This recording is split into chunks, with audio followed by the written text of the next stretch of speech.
Lei è la presidente dell'Associazione Penelope Veneto. In questo momento così delicato, qual è l'appello che fate come associazione e come devono essere fatte queste segnalazioni?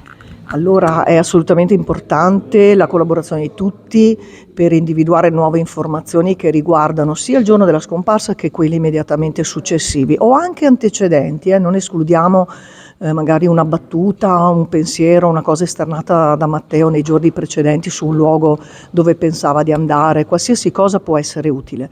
Quello che io raccomando è a tutela della famiglia ma anche delle attività che svolgono gli operatori delle forze dell'ordine e che questi appelli abbiano una sostanza, che vengano fatti queste segnalazioni vengano fatte in modo corretto. Se noi pensiamo che un ragazzo, una persona che vediamo nelle nostre città possa essere Matteo, scattiamogli una foto che sia ben visibile e mandiamola alle forze dell'ordine oppure facciamo comunque segnalazioni concrete mandando le posizioni dove la persona che pensiamo sia Matteo è stata avvistata.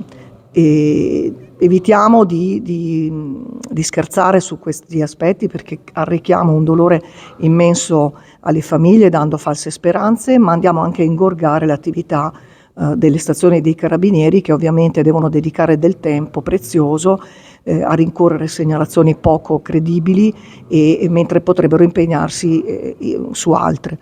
Quindi la massima attenzione ma con anche uno spirito di coscienza maggiore.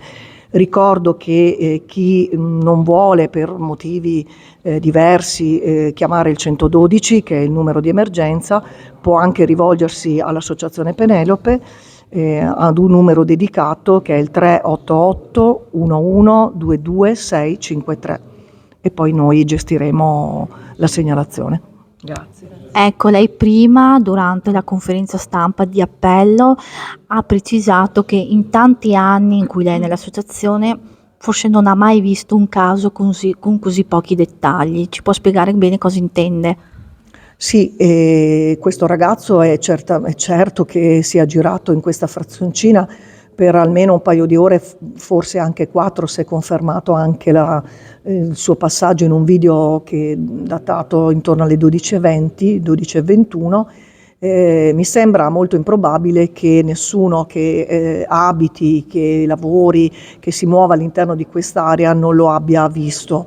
Perché comunque lui ha girato, ha vagato, ecco il termine esatto proprio è quello di vagare forse senza meta per un periodo molto ampio e io mi sarei aspettata telefonate, chiamate, segnalazioni nel dire è passato davanti alla panetteria, l'ho visto seduto sul muretto, l'ho notato per questo motivo, insomma di solito nelle piccole frazioni se c'è una persona che non è del posto viene immediatamente notata. È vero che lui era un ragazzo vestito normalmente, anche vestito bene, quindi magari può non aver suscitato nessun tipo di allarme, no? Perché noi ci allarmiamo solo quando vediamo la persona magari mal vestita, però è anche vero che è un fatto che non può essere passato inosservato. Noi abbiamo bisogno di ricostruire tutti i momenti antecedenti e successivi alla scomparsa per capire in quale direzione investire le ricerche future.